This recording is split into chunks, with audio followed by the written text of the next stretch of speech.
very, very honored to be joined here on the show as we move forward by Alana Hadid, creative director of Watermelon Pictures. Shout out Watermelon Pictures, activist and host of the Seeds podcast, launching tomorrow, Friday. Alana, thank you so much for being with us. Thank you so much for having me. I really appreciate it. Well, listen, it's an honor and very exciting that you have a new podcast, Seeds, coming out tomorrow. Tell us why this podcast, why now?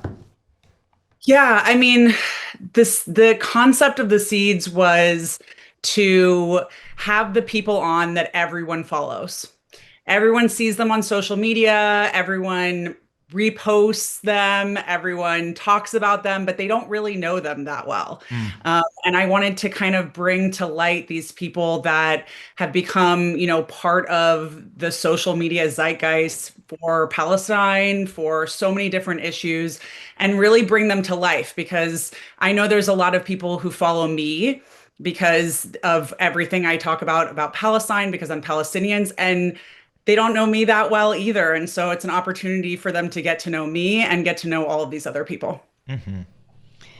First of all, I just want to say I have been in a very bad mood because the Israelis are currently bombing Beirut, where I am right now, Alana. It really made me very happy, first of all, to see your face.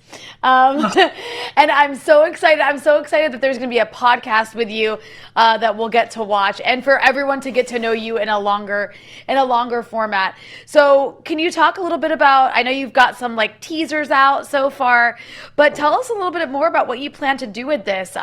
What kinds of people are you planning on having on? Tell us, maybe give us a sneak peek about your guest roster list. And then also I want you to also maybe talk a little bit about the meaning of the word seeds. Yeah. So we have a bunch of amazing people on. Poppy Lou is our first guest, Hassan Piker, Mona Chalabi, a slew of really phenomenal people have come on the show. I'm really honored, considering it's my first season doing the show.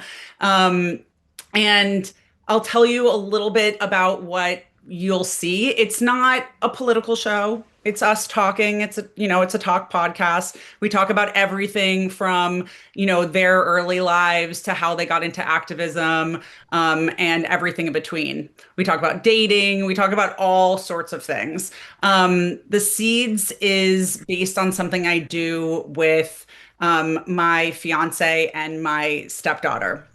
I leave these little pods with affirmations or actions or things that I want them to do while I'm out of town. I go out of town for work a lot.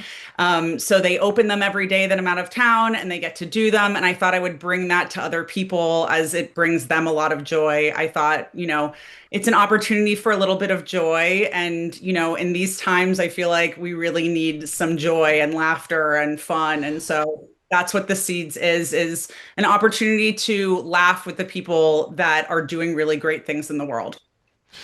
I think that's such an important factor, and it's a wide range of people, but also thinking you're the creative director at Watermelon Pictures as well. I mean, it's like, as you said, there's so much negativity, but one of the things that does seem important to me is the visibility and humanization of Palestinians as people and as a whole people has really, I think, exploded internationally in so many different ways, from film to podcast to even the activism itself. And I was hoping you could just talk a little bit about that, because I think that's an important part of this moment as well.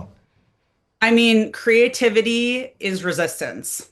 Joy is resistance. And when you are watching a film or being part of a community, you are finding yourself in an opportunity to create connection and to be part of something bigger. And I think that Watermelon has been doing that since the beginning. And Palestinians and so many other people have been creating joy as resistance since the beginning of their plights for liberation. And so we're just like a small cog in that machine.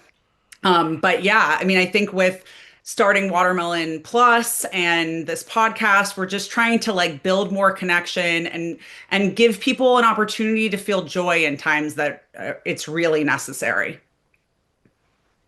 I think that's so beautiful, especially because, we've all, I think, spent so much of our energy, and we should continue to a certain degree, trying to push the media, pressure the media, like shame them into being more honest, expose them for the censorship. And one thing I love about all this is starting our own platforms, right?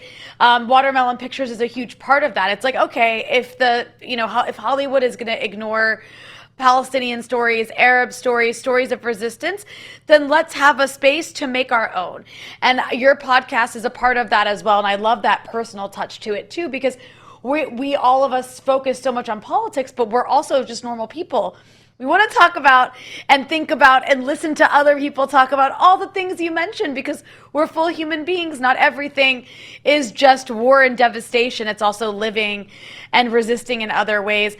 And anyways, that's more commentary than anything else. I think that's so beautiful. But I'm curious if you can talk a bit about the importance of having our own platforms and spaces to say things unfiltered, uncensored, because, with these more mainstream places, I mean, they either ignore us or smear us. Yeah, I mean, I'm always talking about, obviously, what freedom looks like. But I also think that we have to start creating that freedom now. And it's very important for us to create our own spaces, our own places, our own platforms, our own universes with freedom within them. And we can do that now. We can create that freedom now. And Watermelon Plus is that creative freedom in the film world.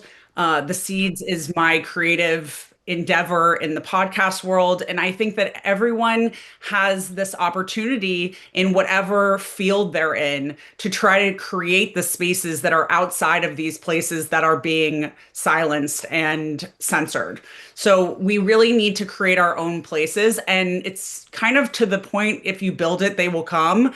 I really think that we need to start building those in every different spectrum, because we need to be building what freedom looks like now. One of the factors I think is interesting about how, everything you're saying, you're talking with all your guests about is, I think, something that, for a lot of people will say, oh, I saw Alana Hadid speak out. She's so brave. Oh, I saw Rania Khalek say something. She's so brave. But to be able to talk to people about their whole life and their whole history and all the different aspects of what they're thinking, I feel has such an importance for a lot of people watching, because it's sort of like, listen, anybody who you see, who you admire, is a person just like you. And you too can be someone who's creative, who speaks out, who does things. So anyway, that's also, I guess, commentary, but I wonder what you think about that. 100%. I think humanizing people and really giving other people a perspective on who these people are, to realize that, you have the ability to also be brave. You have the ability, and it doesn't take a certain specific type of life. All of the people that I have on the show have a vastly different history in their lives. They came from different spaces and places. They either became famous or they did something phenomenal, but they all are just humans who made a decision to speak out or to take action.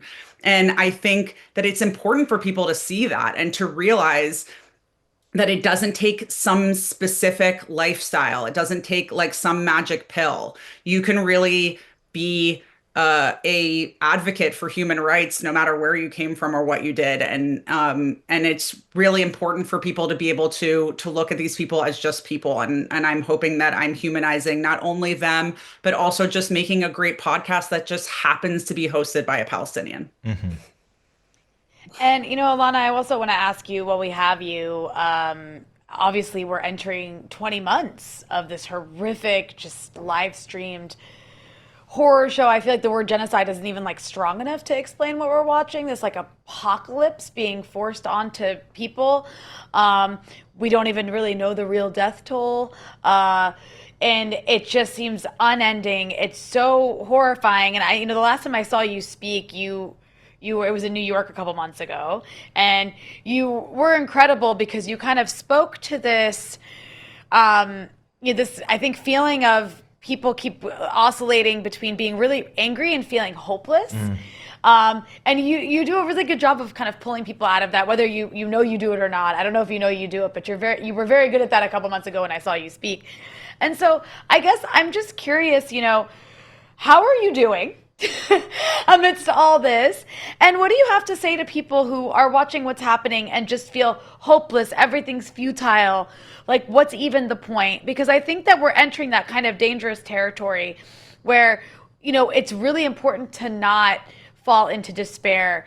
It's okay to be it's okay to be sad. It's okay to feel depressed about this, but falling into despair and falling into hopelessness is exactly what they want. Yeah, I mean, I get this question quite often from people, especially on social media, wondering what I do specifically.